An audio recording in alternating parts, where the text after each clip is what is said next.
and welcome. You're watching Head to Head. I'm Antonina Antosha with UATV. On October 10th, Ukrainian President Volodymyr Zelensky held his first big press conference since May inauguration. He answered questions from roughly 300 journalists representing Ukrainian and foreign media outlets. The discussion covered a wide range of topics, including the Normandy format, the disengagement of troops in Donbas, Crimea, and so-called Steinmeier formula, PrivatBank, Trump's impeachment, the land market, and more. To talk more about this, we're joined in the studio today by Yevhen Bystrytsky. He is the Doctor of Philosophy, President of the Ukrainian Philosophy Foundation. Hello, and thank you for joining us. Yeah, thank you for invitation. So, would you share your overall experience and your overall point of view of the press marathon that the President Zelensky had yesterday? Press conference. Yes. I published my blog on Facebook. It was the first reaction. Perhaps I will repeat just what I published there. From my point of view, it was a kind of the psychotherapeutical seance of, of the president, for both. For people, for us, for citizens, and for him in person. Because before that, he kept a long time silence, as far as we remembered it. During the election campaign, in fact, he did not take interviews. Absolutely, he kept silence. And after that, it was just sporadical interviews given by him to the, various mass media. So, and because of that, it was first time in the, his personal history and his presidency when people got a kind of the, just more or less more full, this image of the president as a person. It's very important for him and for us, for citizens, because we understood that he is very, democratic person. He is open, and he is just studying nuances and the secrets of presidency. Well, you know what? The fact that he's a democratic person, it could actually be proven by the location that was chosen for the press marathon, meaning the Kyiv food market. What do you think about the president holding a press marathon basically in a restaurant place? Oh, no, that's, I think the people even more understood that he's just, this like we are.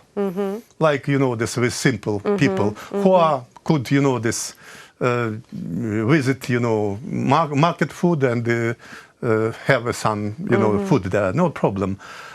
From my point of view, and the sociologists, and right now I was on the round table with some famous sociologists, and they told us that his rating after this press conference will even, this be increased, in fact. It's going to go up. After this press conference. It's very interesting. But, of course, I cannot, miss a chance to criticize him. I will do it, maybe, yeah. The problem is that his just ideology or the, this complex of ideas he shares with, his party people's servant and with his team, in fact, is that he is a servant to people. This is very paternalistic. Why? Paternalistic. Why? Because, this, I do tell you, I mean citizens, that I have a new team.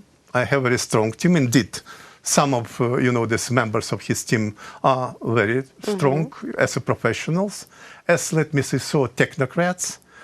But it means that, this, we will communicate with the power, the government, the president will communicate with the citizens directly. We do not need mediators. Just, and because of that, please, do what we are proposing you, and all will be okay. Tariffs will be decreased, the way of life will be, good. So this is, and particularly it was very important in his promises that he will, he is a kind of the quite, stimulated, peacemaker in the very complicated situation of the aggression and war with Russia. Let's talk about the situation a little bit. I will continue, sorry. Okay. And because of that, this press conference, in fact, showed people that he is like we are. He is so close to us. So, and it means that he promised to do a lot, and we will do it. He will do it, and we will be waiting for the results of this doing, results of reforms, etc., etc. So, in his interventions during the press conference, he did not stress a role of the, citizens, civil society, if you prefer, because it is impossible now to stimulate, to push reforms without the, deep involving the just active people, particularly civil society activists and other citizens, like from the small and medium business, etc., etc. So this is a problem from my point of view. So he, in fact, continues his, let me say, so populistic politics. Well, let's touch upon a little bit on the most controversial questions that were asked during the press conference. One of them is regarding the hostilities in Donbas and the returning of Crimea back to Ukraine. UATV's journalist, our journalist, Olga Mikhailuk, was at the press marathon, and she asked President Zelensky about the situation in the east of Ukraine and Crimea. Let's take a listen. For me, the Normandy format is also the occasion to raise the issue of Crimea. Just raising this issue, at least in the discussion, because there is no place where this issue is discussed right now. The question of Crimea is only mentioned in the framework of the sanctions. What do you think of the Normandy format? Let me say that, of course, the more active were the American journalists in terms of the questions, raising questions about the did Trump press Zelensky in terms of this case of the Trump-Biden situation, Trump-Biden case. It, of course, does not directly relate to the situation in the east of Ukraine. But, I like it that Zelensky, as a president, stressed several times that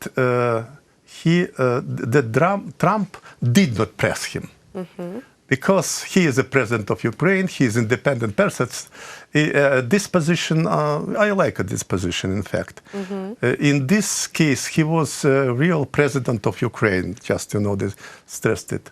In terms of the issues raised by Ukrainian journalists and the issues that are extremely interesting for us, in terms of the potential, this potential reaching a kind of the more or less peaceful situation on the east of Ukraine and regarding Donbas, I think his position also was, was right. In fact, he stressed, he claimed that first, the so-called Steinmeier's formula should be, the fill in with the Ukrainian content. That it was principal position. It means that, first of all, issues, strong and complicated issues of the security sphere should be resolved before elections, before resolving political things. This position of our president was very principled and consistent and quite strong. I like it, for instance. What relates to his how he will take part in the Normandy force in the future, he also claimed that he will promote the Ukrainian approach to this formula. So, and his position in this case was also appropriate as for Ukrainians, as for citizens of Ukraine. So I think that many journalists were satisfied, and the citizens were satisfied with such answers. Nevertheless, there are citizens who are not satisfied with this situation with the Steinmeier formula in the Normandy format. What's your take on the protests that are happening right now in central Kyiv against the signing and the implementation of the Steinmeier's formula? I will attempt to clarify this. The secret of this formula, which is quite empty as of today, and should be filled in with some content. The secret of this formula is that this performative, kind of the performative statement. So it is a kind of the law that should be, this should be implemented, and in fact, this with some conditions. It's conditional law as a formula. Right. Which conditions? First of all, the first day of starting elections, when this formula will be signed, all the trilateral, this contact group, and this will be being implementing. So, and if and only if elections will be recognized by OSCE, by international observers as fair and free, that moment, the plans of peacemaking of this territory will be implemented if and only if so-called Bureau on Democratic and Human Rights of the OSCE will approve this plan. So it was complicated, and because of that, first of all, we are waiting for the law on election, on a particular status of the Donbas territories, particular status of the now separated regions of Donetsk and Lugansk. And a lot of things will depend on the what formulations will be in this law on election on particular status of separated regions of Ukraine. So, and because of that, now finally this formula finally depends on the first. The content and formulations of this law on particular status, and the second on the how Zelensky and his team will effective in in insisting on the content of this formula proposed from Ukrainian side. So this is my view on this formula. So, and because of that, we all hope that Zelensky and his diplomats are going and will be going in accordance with his promises done during this conference. First of all, he stressed that there is no capitulation at all.